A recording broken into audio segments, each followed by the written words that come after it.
Welcome back to Les Schwab Tire Center's Outdoor GPS. It's time for Owin's Field Report, sponsored by Les Schwab Tire Centers. Now, here in a few minutes, we're going to find out from a true expert. We're going to have Peyton Major that's going to give us an idea how much water we still have coming at us with this atmospheric river, right? It's a real thing. Look at the radars if you haven't already this morning, but we will here in a minute. So, for all of us that are chasing steelhead, you might be, getting some leaders tied up today, maybe tomorrow. We'll find out how long that's going to actually be. But with the river levels, they did change since yesterday. And you heard me mention, and it actually got a few people to respond, because they've noticed the same thing, that the forecasts the last, well, quite honestly, since duck season, have been brutally wrong. And in the last couple of weeks, now that we've been, full-blown steelhead season, they've been really wrong. It doesn't matter if it's the coast, if it's in the valley, up north, wherever it might be. It's been super hard to keep track of how much water we've got coming in, what's going to melt off, what's not, and that's why you see the differences in the gauges, or at least the forecasts that you'll see now. Columbia was only supposed to get into the 7s. Now it's going to be in the 9s. That just means that there's a lot of snow melt, a lot of water that's coming from the east side. Of course, down the Columbia, they're going to be dumping some water, sure, at some of the dams. But we're going to have, with a pretty significant warm-up coming up, and we're going to find out more about that in a minute, a lot of melt-off, and then, of course, tons of rain, and it's exploding. I sure would have liked to have seen this the last 2 weeks in January. God. Mr. Fish, if you're watching, how nice would that have been? Goodness. Anyway, take a look at the Willamette. Same thing. It did kind of hold steady. It was expected to get into the 19s, but now it's up into the 20s, and we'll see what these forecasts actually do. And you start taking a look at some of the smaller rivers, definitely a big difference here on my home river. It was supposed to be in the 18s. Now it's in the 22s. Everything locally is expected to do the same thing, a little bit more than what they were forecasting yesterday. I'll mention it again. If you're lucky enough to live along a river somewhere, make sure that all your gear or whatever it might be is away from the water. This one I thought was interesting when I looked at it first thing, because this is like 1, 2, 3, the third on the list that I look at every morning right now. It looks like it's turning over a little bit early, but with the amount of rain we still have coming, I'd be surprised if it still didn't make that bounce up into the 10s. And then if you start looking at some of the other rivers a little bit further south, you're going to see that they are just really, really getting up there. But that's where you have something to look forward to. All these rivers you just looked at in that Tuesday, Wednesday, Thursday time frame. And we're supposed to have mid-60s temperatures Thursday and Friday, I believe, Wednesday, Thursday, Friday. We got a chance to have some springtime winter steelhead fishing. Now, yeah, I'd like to see a lot of water if we got that. But how nice would it be to have some mid-60s when you're out there chasing steelhead around in the wintertime? And it's probably a bad thing, but it will be comfortable. It will be nice. So just kind of keep that in mind. If I'm figuring on tying leaders, making sure the drift boat's good to go for the next couple of days, and hit it hard midweek, hopefully, as long as the conditions, or at least what the forecasts are, somewhat hold true. So it'll be interesting to see how all that pans out. So make your plan. Understand that instead of working with low clear water conditions, you're going to be in a little bit higher water, more flow. Fish are going to be a little bit more predictable. It kind of shrinks things down. Fish are going to be more likely in the sides and in areas where they can get out of that current. So it's an advantage. We've talked about it for a long time here. All right, let's go ahead and make sure that you get yourself something free, though. Send Jason an email over at procure.com, and you'll be entered in to win that prize pack. It will change here probably another month or so. We're going to start slanting that. I'm assuming that we will start slanting that more towards Chinook season. Lots and lots and lots of questions the last week or so, in particular about the upcoming spring Chinook season. So I'm not going to completely switch gears, as y'all know, but we will start injecting a lot more spring Chinook interviews, tech tips, and just overall talk here in the next handful of weeks. Probably, matter of fact, probably next week's tech tip is going to be one of our most recent questions that we got about different ways to rig stuffer baits, which is always a big question. Maybe even this week with the flasher talk here with that Chevy Silverado tech tip of the week. I'm all over the place, but we're going to have good info as we always do. But let's go ahead and check in with Peyton Major, find out what this weather is going to do. And you've been busy. I've been watching that radar like crazy, and it's still coming.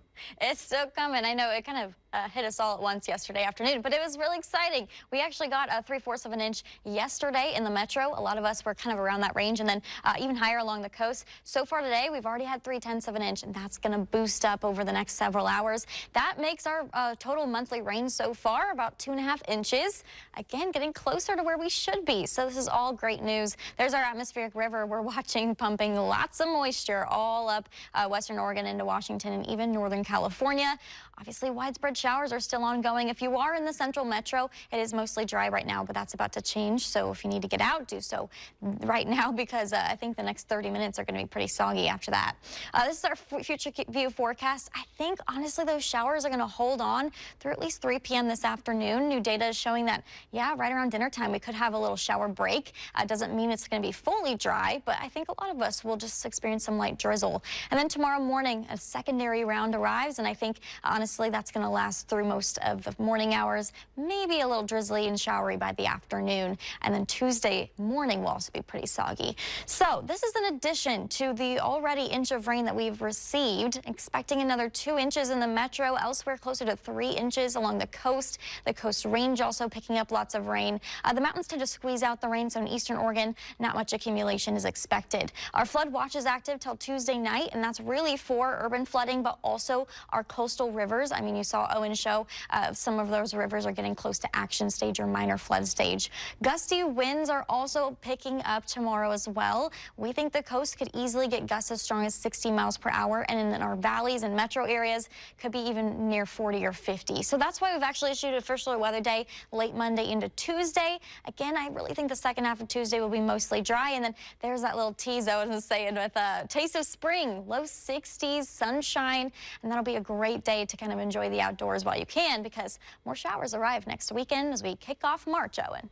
I'm looking forward to it. Maybe that's being selfish, but I'm looking forward to sitting in the sun, maybe getting a little tan going on and catching a steelhead because we actually have water. I know. What's shorts weather here? Is it 60? Is that enough? I don't know.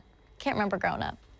Peyton, as always, thank you. We appreciate you spending the time. Of course. All right, everyone, we're going to take a couple of quick phone calls. One, we had two. Now we've got one. I've got Brian from Tillamook on the line. Looks like he's got an update. Oh, Brian, yes, we talk with Brian from Tillamook every so often. We donated a net, I should say Beckman, donated a net last year to the handicap platform over there. Brian, what's going on? It didn't get stolen again, did it? No, this is a thank you, very big thank you for what you did. It has been so well appreciated that we now have 5 nets up there, but everybody wants to use the Beckman net because it's got the right handle Yeah, yes, for they certainly retrieving fish.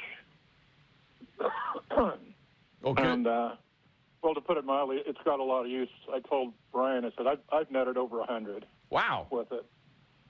Now, And, you know, my natural question, Brian, is how much work has it been getting here the last few weeks? we've had low numbers of fishermen. They're only averaging maybe 2, maybe 3 fish a day. Okay. We have had days where we've gotten up into the teens, but the weather has been our worst nightmare. Right. The fish are actually spawning in the lower river. I caught 2 hens that were almost spawned out that were not reruns, and a rerun is one that's gone to the hatchery that punched the tail, and they'll rerun it back through, and it wasn't a rerun. They were live fish that came in, and they, like I said, they were spawning in the lower river. Interesting. You spent a lot of time down there, and I have too as I was growing up. That's not a typical situation where you see the spawning of those fish in the lower river. Oh, heavens no. Yeah, that's very interesting. Hopefully that is not a trend, and hopefully they can still get their escapement that they need to get. But I'm glad that that's worked out. And listen, if you ever need any help over there again, if you ever need more people out there, just let us know. We're here to help any way we can, okay? Yeah. One other thing I wanted to say was the fishermen, take a time when you're fishing to stop and look around. Jason and I were out fishing, and we heard a splash, and here comes a doe swimming through. I've seen a bear this year up there. I've seen bobcat, otters. I mean, we get eagles all the time. It's just fun to just watch the wildlife. Absolutely. That's kind of the icing on the cake, other than catching a fish. I agree. That's very cool that you got to remind everyone there's a lot going on out there. Yeah, we want to watch the bobber go down and the rod get pulled on, but there's a lot of stuff to check out there. Brian, as always, man, thank you for calling and sharing. We appreciate it. All right, everyone, we're going to cut to a break. When we come back, I've got Jason Harris from the Northwest Hunt Expo. We're going to have a chance to meet him here for the first time on Outdoor GPS. We're going to talk about the hunting-only outdoor show. That's it. And big names, all of them. We'll be back with that in just a couple minutes. Outdoor GPS is brought to you by P-Line, because we fish, by Hawken Fishing, perfection in fishing gear, and by Haxton's Canvas and Upholstery, the trusted name of the Pacific Northwest. Nobody enjoys the outdoors more than I do. And these are what gets me there. Les Schwab offers a free pre-trip safety inspection.